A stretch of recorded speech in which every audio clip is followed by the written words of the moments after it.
আমরা সকলেই জান্নাতে যেতে চাই, কিন্তু আমাদের মনে অহংকারে ভরা। কারো মনে বিনয়িতা নেই। অথচ রাসূল সাল্লাল্লাহু আলাইহি ওয়াসাল্লাম বলেছেন, যার মনে সামান্য অহংকার থাকবে সে জান্নাতে ঢুকতে পারবে না। আজকাল মানুষ কি করে জানেন? চায় সবাই তাকে লক্ষ্য করুক, চায় সবাই তাকে সম্মান করুক, চায় তার কথায় সবাই চমকে যাক। কিন্তু আসল মহত্ব তো সেইখানে নয়।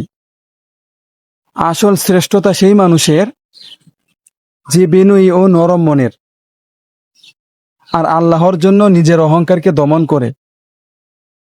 তাহলে আসুন ভাই, আজ থেকেই আমরা অহংকার নয়, বরং বিনয়ী আর তাকওয়া বেছে নেই। কারণ জান্নাত তাদের জন্যই যারা বিনয়ী ও নরম মনের মানুষ এবং আল্লাহ তাআলাকে মন থেকে ভালোবাসে আর অহংকার করে না।